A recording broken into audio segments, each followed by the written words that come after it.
कुछ लोग बोलते हैं आगे कमेंट्स में कि भाई क़ियामुल लैल क्या चीज़ होती है। उसमें ऑब्जेक्टिव क्वेश्चंस रहते हैं ज़्यादातर और वो जनरल नॉलेज और हिस्ट्री से रिलेटेड रहते हैं। और उनकी कोई गर्लफ्रेंड है, वो रमज़ान के वक्त में उससे बात नहीं कर रहे हैं। शादी अगर इस एज में आप कर रहे हो तो इस चीज़ों को ध्यान में रखिएगा। पहली चीज़, अगर आप शादी करना अभी चाह रहे हो, मर्द जो है ब्रेड अर्नर है, वो अगर वो काम अपना नहीं करता है ना तो उसको दुनिया वाले हकीर समझते ही समझते हैं। अरे नेताजी को लेकर क्यों आए हैं? वोट मांगने आए क्या?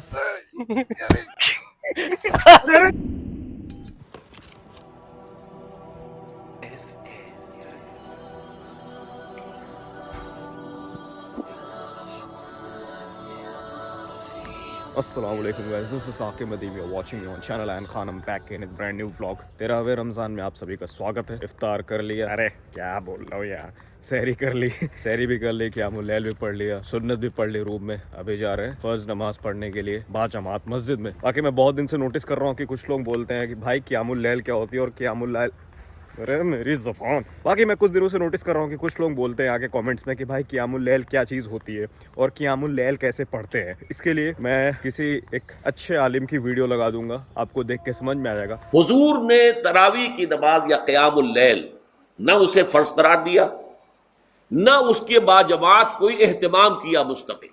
सिर्फ 3 रातें आपने जमात करवाई है, उसमें 8-8 रकतें आपने पढ़ी हैं कि जो आपका मामूल था तहज्जुद का वो पढ़ी, और तहज्जुद के वक्त ही जमात कराई है। ये है वो हदीस। इसके अलावा किसी नमाज तरावी जो है, जो हम पढ़ते हैं 20 रकतें इशा के साथ मुत्तसिल, इसका कोई जिक्र न दौर नबवी में है न दौर सिद्दीक अकबर में है। ये दौर हजरत उमर की खिलाफत में हुआ है। मेरी राय आपको सुननी है तो मैं बता देता हूँ। इशराक, चाश्त, अव्वाबीन, जैसे ये 3 नमाजें होती है ना, ये तीनों नमाजें अलग अलग वक्त पे पढ़ते हैं तो इनका नाम अलग अलग हो जाता है, बट होती एक नमाज है। तो अगर सलातुज़ ज़ुहा बिल्कुल सूरज निकलते ही पढ़ी जाए, तुलुए आफ्ताब के फौरन बाद पढ़ी जाए, तो इस नमाज को इशराक कहा जाता है। सूरज निकलने के थोड़ी देर बाद अगर आप पढ़े तो उसको कहते हैं चाश्त। सूरज इतना ऊपर आ जाए कि जमीन गर्म हो जाए, तपिश शुरू हो जाए, तो उस वक्त जो पढ़ी जाती है उसको कहते हैं अव्वाबीन। वैसे ही तरावी, क़ियामुल लैल, तहज्जुद, तीनों अलग अलग टाइमिंग्स पे पढ़ने की वजह से इनके नाम अलग हो जाते हैं, बट नमाज एक ही है। That's it. बाकी अगर आपको इख्तलाफ करना है तो करते रहिए।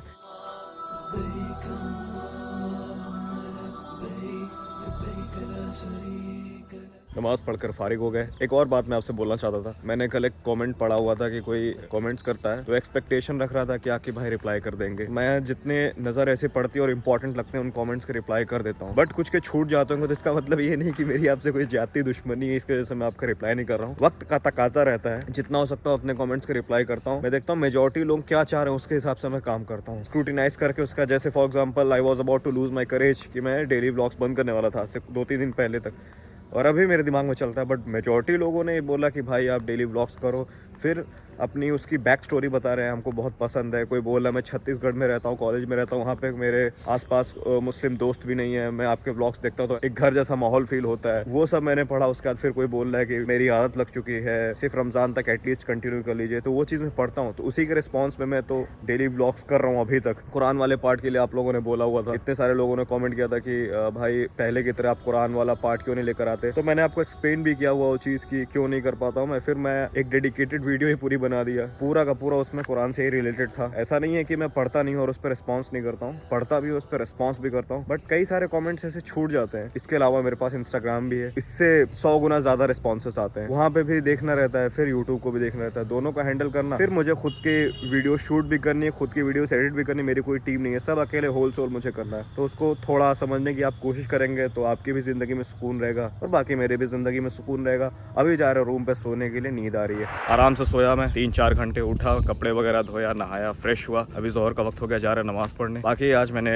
डिसाइड किया हुआ मैं लाइब्रेरी नहीं जाऊंगा, क्योंकि आज के दिन मेरे को और भी वीडियो वगैरह शूट करनी है, रील वगैरह शूट करनी है। लाइब्रेरी से आने के बाद इफ्तार के लिए जाना पड़ता है, तो वो मैनेज नहीं हो पाता है। और कल तो छुट्टी है होली की वजह से, कल तो वैसे ही बंद रहेगी, तो दैट मीन्स 2 दिन तक मैं लाइब्रेरी नहीं जाऊँगा, यहीं रूम पे बैठ के मैं सॉल्व कर लूँगा कुछ क्वेश्चंस वगैरह। बाकी मेरे पास एक कमेंट आया था, कोई पूछा था भाई आप प्रीवियस ईयर क्वेश्चन पेपर्स कैसे सॉल्व करते हो। देखो मेरा है मास कम्युनिकेशन के लिए मैं प्रिपरेशन कर रहा हूँ, उसमें ऑब्जेक्टिव क्वेश्चंस रहते हैं ज़्यादातर और वो जनरल नॉलेज और हिस्ट्री से रिलेटेड रहते हैं। अवार्ड्स किसको मिले, क्या मिले, जनरल हिस्ट्री, इंडियन हिस्ट्री और कई बार बाहर के भी अवार्ड्स, ये सब पूरा मिला के रहता है। It is an amalgamation of different kind of histories, cultures, फलाना ढिमकाना। जब कुछ नहीं आता तो गूगल करता हूँ, वरना तो आंसर की में पीछे दिया रहता है। जब कोई क्वेश्चन रहता है तो उससे रिलेटेड जो आसपास की चीज़ें रहती है उसके बारे में पढ़ लो। इन केस वो क्वेश्चन नहीं आया तो उससे रिलेटेड जो है कुछ और पूछ सकता है करंट वाले एग्जाम में। इस तरीके से पढ़ते हैं। आज धूप ही नहीं हुई है, मतलब हुई थी कुछ देर पहले तक, अभी एकदम छाँव हो गया, पता नहीं कैसा मौसम हो गया। एटलीस्ट आज धूप नहीं है तो I can sit here peacefully. मैं वैसे तो जनरली बैठता नहीं हूँ, बट मेरे को आज एक रील शूट करनी, सोचा मैं यहीं पे करता हूँ, थोड़ा सुकून है। इधर करेंगे हम, खोपचे में। अरे यार, खोपचे में सामने बच्चे पढ़ाई कर रहे हैं। मैं तो टूट गया, मेरे से यहाँ नहीं शूट होगा। अब मैं कहीं और जा रहा हूँ, छिप के करूँगा। अल्हम्दुलिल्लाह मैंने रील जो है शूट कर ली है, बड़े जद्दोजहद करके।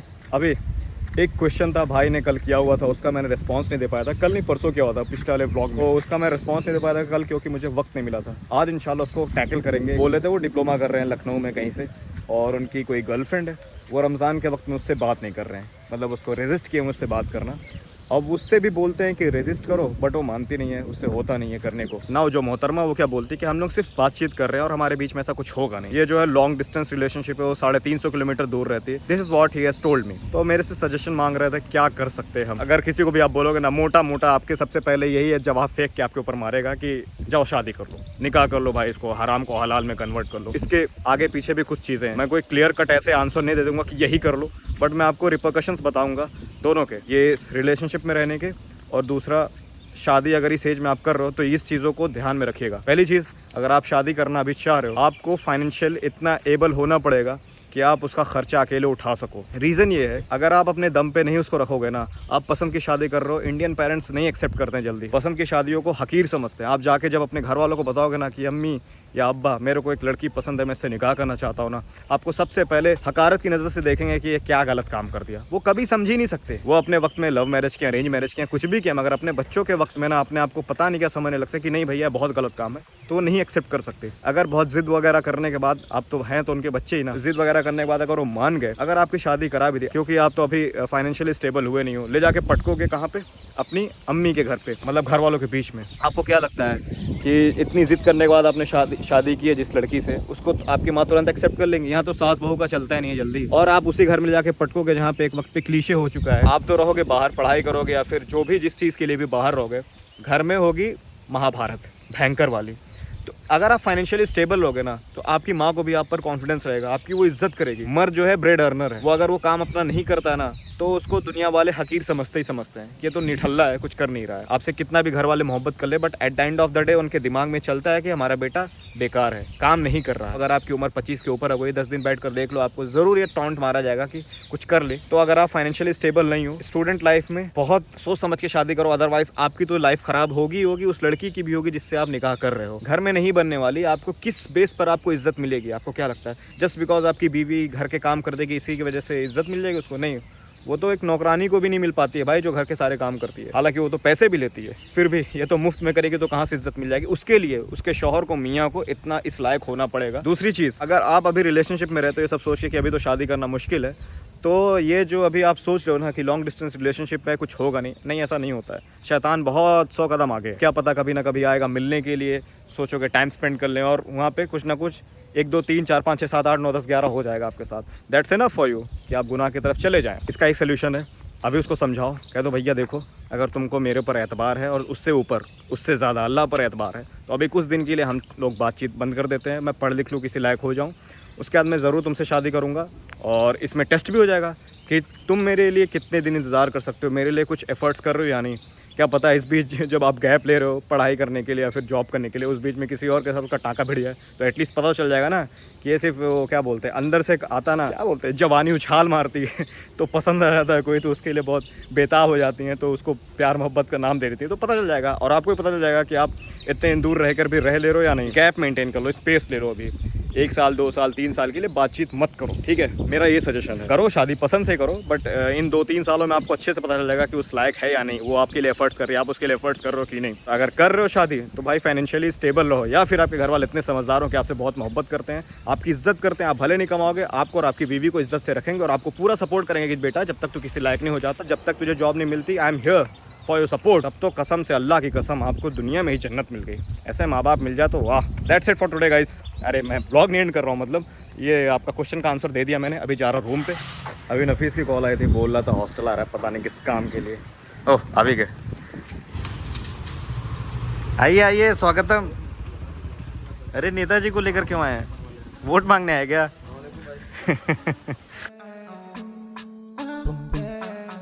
नफीस भाई सांप बना दो सांप। नफीस भाई सांप बना दो सांप।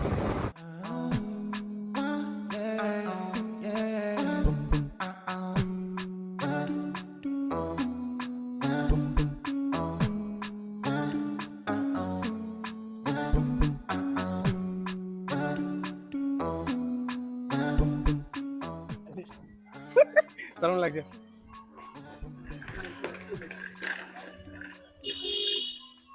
यार। घर तो ठीक है यार, लाइफ और परफेक्ट होती है अगर बंगलो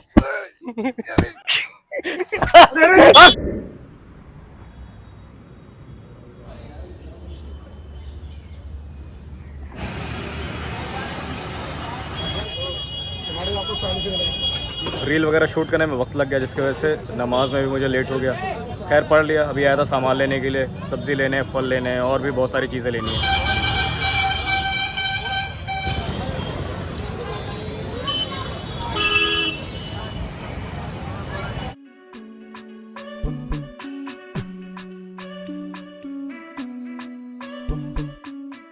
दो मिनट और बाकी इफ्तार का वक्त होने में। कुछ सामान अभी और भी बन रहे हैं, थोड़ा लेट हो चुका है। सामग्री लाने वाले जो लेट किए हैं वो ये शख्स है। इधर नहीं दिखा, थोड़ा शर्मा रहे हैं अपने जनाब।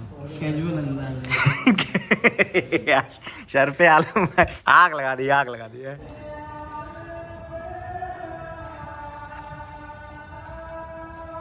इफ्तार कर लिया, अजान भी हो गई, जा रहे हैं मगरिब की नमाज़ पढ़ने। यहीं पे अपने ब्लॉग को एंड करता हूँ। वीडियो में आज 3-4 अलग अलग टॉपिक्स पे बात हुई है, तो किसी में आपको इख्तलाफ होगा, ज़रूर होगा, तो उसके लिए मुझे माफ़ कीजिएगा। मैं कोई मत में बिगाड़ नहीं पैदा करना चाहता हूँ, सबकी अपनी अपनी राय होती है। मैं वो चीज़ में बिल्कुल नहीं इख्तलाफ करता हूँ जो चीज़ फ़राइज़ है। मिलेंगे नए ब्लॉग में, टिल देन टेक केयर, अस्सलाम वालेकुम।